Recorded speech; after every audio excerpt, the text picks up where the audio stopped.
हरे कृष्णा।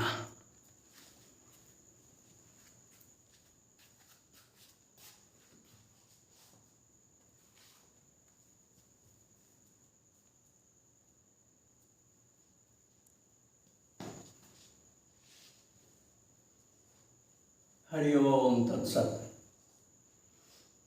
आओ प्रिय आत्मन,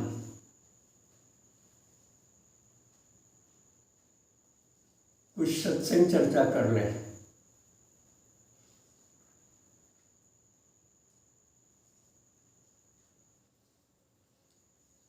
कई बार हमने पहली वीडियो में बोला है, क्योंकि सत्संग चर्चा में पुनरावृत्ति का दोष नहीं होता। एक एक बात को कई कई बार कहा जाता है और वो हर बार लाभकारी होता है। सत्संग की आधी घड़ी, आधी की पुनः आध। तुलसी संगत साध की कटें कोट प्रकार। एक घड़ी में 24 मिनट होते हैं, आधी घड़ी में 12 और आधे की पुनः 6 मिनट।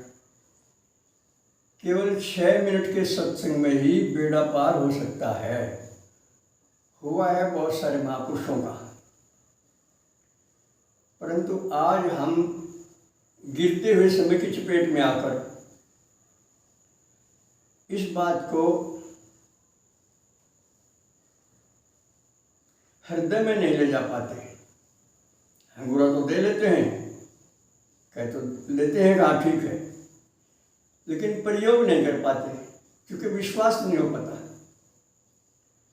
हम चारों ओर देख रहे हैं, बहुत सारे भाई बहन सत्संग भी करते हैं, पूजा पाठ करते हैं, परंतु माया मोह की गिरफ्त से नहीं छूटे हैं। तो 6 मिनट में हम कैसे छूट सकते हैं? अवश्य छूट सकते हैं। इस अध्यात्म क्षेत्र में, आत्मा परमात्मा के क्षेत्र में आस्था, निष्ठा, श्रद्धा और विश्वास ही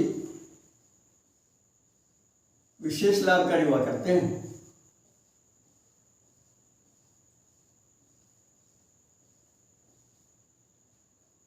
ये 4 शब्द हैं, आस्था, निष्ठा, श्रद्धा और विश्वास। जब ये 100% विकसित हो जाते हैं तो फिर वो मनुष्य मन वचन कर्म से एक हो जाता है। ये पहचान है इसकी।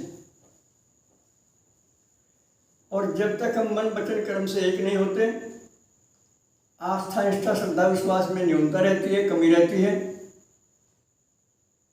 तब तक समझो कि माया मोह में हैं हम, और माया का पर्दा पड़ा हुआ है हमारे दिल, दिमाग और आंखों पर। और इसके हटाने में हम समर्थ नहीं है, कोई भी समर्थ नहीं है, क्योंकि जो जिसका संकल्प होता है उसे वही वापस ले सकता है, दूसरा कोई नहीं ले सकता। ये संकल्प परमात्मा का है, इसे परमात्मा ही वापस ले सकते हैं। और प्रकारांतर से, रूपांतर से, नामांतर से परमात्मा ही सब जगह है। इन शब्दों को ध्यान दें। प्रकारांतर से, रूपांतर से, नामांतर से, सारे नाम, सारे रूप इस परमात्मा के ही हैं। क्योंकि वेद का वाक्य है कि सृष्टि रचने से पहले परमात्मा ये उच्चारण करते हैं कि एक वयम बहु श्याम है, मैं एक बहुत हो जाऊं, और स्वयं ही सृष्टि रूप हो गए। फिर वही बात आती है, नहीं स्वीकारता हमारा मन, नहीं स्वीकारती हमारी बुद्धि। क्यों? क्योंकि मन और बुद्धि ये सारा अंतःकरण माया से निर्मित है, और माया मोह में ज्ञान नहीं होता। इसलिए हर हालत में भगवत शरणागति ही एकमात्र रास्ता है। भगवत शरणागति में आकर विवेक जगाएं। विवेक जागने के बाद ही, और उसका 100% आदर करने के बाद ही झूठ सच का अच्छी तरह बोध होता है। फिर आदमी झूठ की तरफ नहीं चलता, झूठ को स्वीकार नहीं करता, फिर तो सच्चाई में स्थित हो जाती है। और क्या सच है क्या झूठ है, सिवाय आत्मा परमात्मा के और जो भी है सब झूठ है। हालांकि ये कल्पना भी परमात्मा की है, इसमें संदेह नहीं है।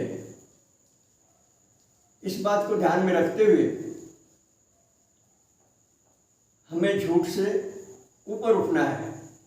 शरीर में जो आत्म बुद्धि हो रही है हमारी, इससे ऊपर उठना है और अपने अंतर में ईश्वर प्रभु को हर कीमत पर हमें ढूंढ निकालना है। और ये हर समय, हर कारोबार में, हर उम्र में, हर स्थिति में संभव है। आवश्यकता है श्रद्धा और विश्वास की, और अंतर्मुखी होकर पूरी लगन के साथ इस प्रभु को जानने की, इसे प्राप्त करने की, इसका साक्षात्कार करने की तीव्र लगन जब पैदा हो जाती है तो जो आज संसार के भोग हमें अमृत के समान मीठे लगते हैं, जिनमें हम उलझे हुए हैं, वो फीके लगने लगते हैं और कड़वे जहर की तरह लगने लगते हैं।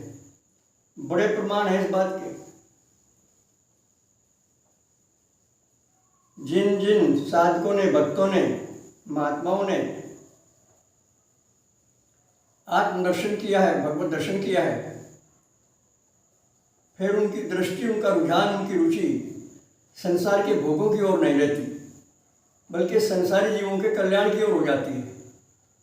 और वो अपना कल्याण तो कर ही लेते हैं, वो संपर्क में आने वालों का भी कल्याण करने में समर्थ होते हैं। इसलिए अपने आप को पहचानिए। जो नाम, रूप, गोत्र, जाति आदि हमें संसार से मिला है वो स्थायी नहीं है, वो टेम्परेरी है। वो इस जीवन में है, पहले जीवन में वो नहीं था, और अगले जीवन में भी ये परिचय नहीं रहेगा हमारा। थोड़ा ध्यान दें। इसलिए इस माया मोह से बचें और नजरिया बदलें। अंदर बैठे प्रभु से साक्षात्कार करने का मन बनाएं। बस मन बनाना है केवल। जिस दिन सच्चाई से मन बन जाएगा उसी दिन प्रभु रास्ता खोल देंगे। बस प्रभु के साथ सच्चाई का मेल है, झूठ का मेल नहीं है। इस पर भी गौर करें।